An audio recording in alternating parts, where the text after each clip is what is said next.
šodien dodos uz veikalu iepirkties. Aizbraukšu uz Cash and Carry. Katras brīvdienas mēs braucam uz Cash and Carry. Šodien es dodos viens. Un iepirksim kaut kādus gardumus, teiksim tā. Mēs baigi daudz ēdam Boltā. Baigi daudz sūtam ēdienu tieši no Bolta. Līdz ar to Cash and Carryā, ko mēs parasti pērkam, parasti mēs baigās saule. Paņemšu savas saulens. Man saulens visiem baigi patika, kur man viņas ir. Un mēģinātājs saulens uzvilksim, pastīsimies, kā vienīgi ies kopā ar to mikrofonu vai netraucēšu. Tā saulens uzlikts, labi, mikrofons kaut kur tur ir. Gan jau būs ok. Tātad, jā, mēs ļoti daudz sūtam Boltā. Kas ir tas, ko es parasti pērku Cash and Carry? Tie ir enerģijas dzērieni, pāris kastītes parasti, jo tos es dzeru daudz. Kafijas vietā iet enerģijas dzērieni. Tad vienkārši kaut kādi dzērieni, Doktors Pepers vai Pepsis, kaut kādi saldie dzērieni, tie man vajag patīk un brīdī, kad zaudēju muskuļu masu. Ļoti vajadzīgi, lai es varētu kaut kādu normālu kaloriju daudzumu vispār uzņemt. Un tad, protams, lasis. Tur ir ļoti labs lasis Cash and Carryā. Mēs vienmēr paņemam vienu lielo filē, kaut kādu, cik viņi tur 2 kilogrami. Uz vietas forši viņu var sagriezt, lai mājās nav tik daudz jāčakarējas, un tad mājās kaut kāds lašmaizes taisam. Un cik mēs ilgi tās lašmaizes taisam, lasis ilgi nav stāvēt 2-3 dienas, tas lasis ir noēsts, un tad mums lašmaizes beidzās. Tā kā lašmaizes vairāk ir tāda sestdienas, svētdiena, pirmdiena padarīšana, un pārējo nedēļu lašmaizes īsti nav, tad viss kaut kas cits, tā kā dzērieni, lasis, maizi, paņemsim tur visādi foršu maizi, tikko uzcepta, tā man arī tur patīk. Un ko vēl? Kaut ko graužamu varbūt, kaut kādus graužamās lietiņas tur. Jo mums ir pilna saldētās izēdes visu iepriekšējiem reizēm. Snickers saldējums, es vienmēr paņemu kaut kādu kastīti vai 20 ļoti garšu Snickers tie maziņie saldējumi. Tur diezgan lēti, man kaut kāds 70 centi maksā.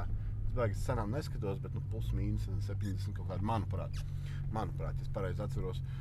Tos parasti paņemu, bet tā kā mums saldētā vēl kaut kādi 20 un 30 šoreiz neņemšu. Es viņus ēdu kaut 2 dienā, tā kā kaut 15 uz nedēļu man tur plus mīnus pietiek. Līdz ar to tie ir gana. Tad vēl, ko mēs paņemsim, kaķiem noteikti kaut ko. Mums ir kaķi, 2 lieli kaķi, 1 vidējs kaķis un 3 maziņi kaķi, no kuriem viens rezervēs, tā kā reāli 2 maziņi. Maziņie kaķi ir uz pārdošanu, mazie Donas Sfinksi. Maksā 375 eiro uz video filmēšanas brīdi, tātad šodien uz vieniem mums ir 2 pieejami. Pa vienu jau interesējās, līdz ar to redzēsim, iespējams vakarā būs palicis tikai viens. Tā kā tos vēl var dabūt. Vairāk kaķi mums nebūs, šī ir 2. un pēdējā reize. Lieliem kaķiem vienam jau olas nogriezām, kāpēc vairāk nebūs. Tas, ka baigais čakars uz kaķi saldzināt mazos. Viņi tur patīk pačurāt, viņiem pakakāt, visur viņi tur jābaro, tur jāčakarēt, baigais čakars tiem maziem kaķiem. Es domāju, ka tur vairs nopelnīt normāli kaut kādu naudiņu no tiem kaķiem. Nē, viņi tā, ka nevar nopelnīt. Pirmā reizē piedzim 6, tagad piedzim 4, pa 375 eiro tirgojās, un tad rēķina 1400 eiro. Bet, protams, tie kaķi kaut ko noēda, kaut 200 eiro grib viņi noēda, tas ir 1200. Tad, protams, viņi tur nāk uz dīvainā, uzdasim dīvainam pārvalkstam, jauns jāpērk, kā 200 eiro droši vien būs paliek 1000. Un tad tur jātīra pēc viņiem, kas arī droši vien kaut kas ir naudas izteiksmē. Tā kā beigās tas reāli iegūms, droši vien, nezinu, 900 eiro tie kaķi var nopelnīt.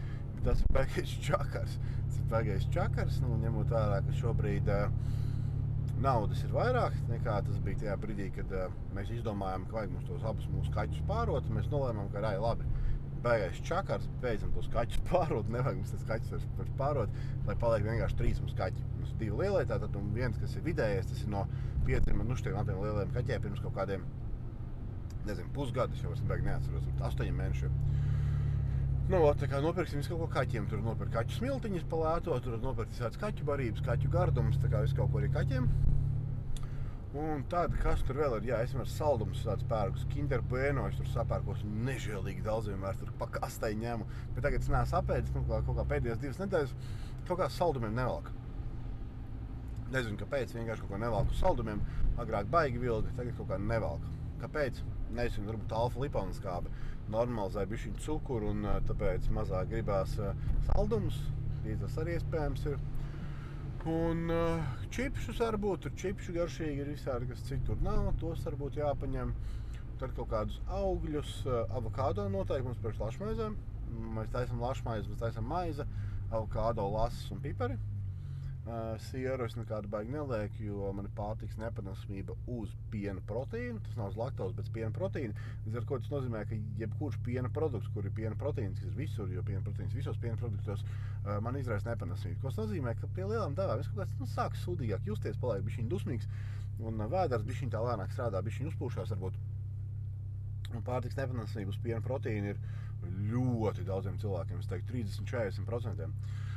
Vai tev tāda ir, tu vari uztaisīt testu centrālā laboratorija, man vajadzētu viņam kaut kodiņu man šeit prasīt, es tur nosūtīju maz 50 cilvēkus ieteicis, un ka tur varētu uztaisīt, un analīzes maksā 200 eiro, 50 reiz 10 ir cik?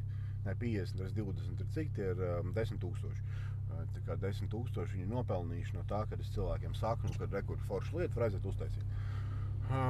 Gulbi arī var uztaisīt, bet gulbi ir mazāk ēdienu un dārgāk, un centrālais tests, manuprāt, labāks. Tikai jāuztais pareizo FOX, jeb Food Explorer tests, jo ir divi testi, ir pārtikas alerģijas tests un pārtikas nepanesamības, vajag tieši pārtikas nepanesamības. Jo pārtikas alerģijas tests cilvēkam parasti nav vajagās alerģijas uz pārtiku, bet nepanesamība gan ir ļoti bieži uz ļoti daudziem dažādiem produktiņiem. Tā kā to būtu svarīgi uztaisīt.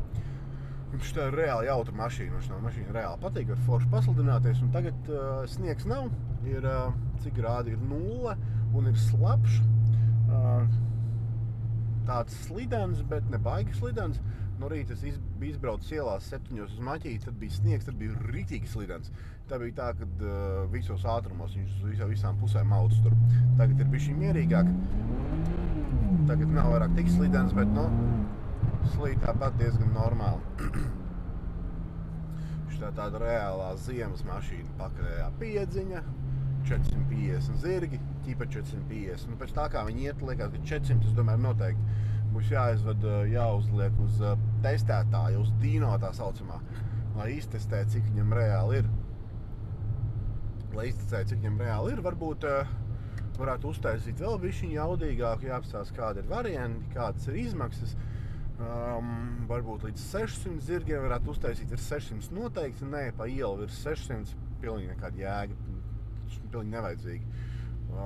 Un jo mašīna jaudīgāk, jo, protams, lielāka iespējamība, ka bet mazāk iespējamība, ka uz viņu var paļauties. Nu, ja tev ir parasts tur Fords ar 1.6, tur benzīna motors, viņu var paļauties, vienmēr strādās, izbūs čotki, tā, ka tev sākās tur turbīna te, tā kā šitām divas turbīnas, turbīnai normāls droši vien būs uzregulēts, tad tā mašīna vairs neko uzticama nav, godīgi sakot. Labi, šitā diezgan uzticama, jo viņam standartā nāk jau divas turbīnas, tāpēc viņi ņēma, un baigi viņš tur jāpārregulē un jāpārtais nav, lai dabūtu bišķiņu lielāku jaudu ārā. Bet, ja grib dabūt no šitā motora 600 zirgus ārā, tad man jautājums droši vien, jā, kā to var izdarīt, un cik viņi uzticama paliek, un kas notiek ar kārbu, jo tā ir automātiskā kārba. Kāpēc automāts? Tāpēc, ka draudzēm liek tiesības automāts, domāju, lai viņi arī var braukāt, jāņem automāts. Jā, jautājums, kas notiek ar 600 zirgiem ar to kārbu. Un esmu atbraucis uz Cash & Carry, došos iekšā, iepirkties. Tātad, kas tur invalīdiem vietiņas, kas ir pirmā vietiņa. Es nekad nesaprotu šitās Cash & Carryā, tur it kā ir, laikam tur nevar stāvēt. Invalīdu vietiņās nekad nestāv, zin kā stāvēs invalīdu vietiņās, pats vai invalīdu paliks, bet pie durīm man patīk kaut kur tūvu parasti vietu atrast. Šoreiz baigi tūvu nav, bet es jau tāpat te ratiem un izbraukt ārā, tur nekas jāstaipa nav.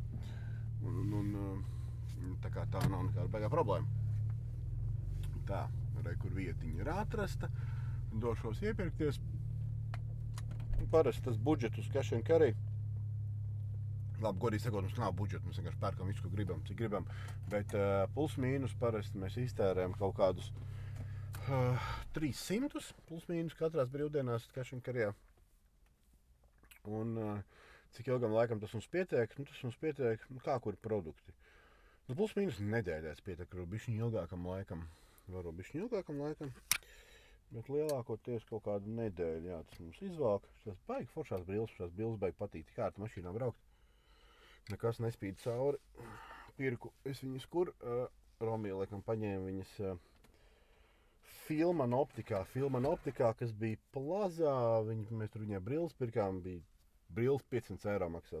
Kā brilles ar 500 eiro maksāt, vai nav skaidrs? Nu, brilles var labāk redzēt. Nezinu, kā brilles 500 eiro maksā, bet maksāja 500 eiro brilles nopirkām. Un tad tur varēja dabūt atlaidi, piereģistrēties ar uzņēmumu, tur piereģistrēties ar uzņēmumu.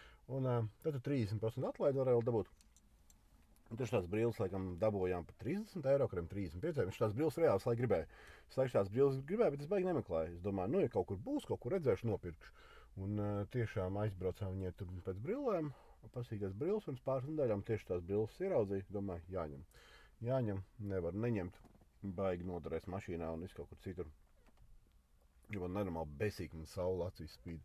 Es arī īstenībā šitādā laikā, labi, tik ir ārā saule, bet tādā mākoņā laikā tāpat man patīk staigāt brillēs. Nu, ko gaisma beiga acīs spiež, nezinu kāpēc. Likās, redzu it kā ļoti labi, redzam perfekta. Man liekas, man kaut kā gaisma bišķiņ acīs spiež un nepatīk gaisma. Barīgi ar gaišu, bet man kaut kā nepatīk gaisma no saules. Tā, nu, tā iešu veikalā, sapirksim visu kaut ko. Un tā varbūt uztaisīšu vēl vienu video, būsim mājās parādīšu, kas ir sapirkts.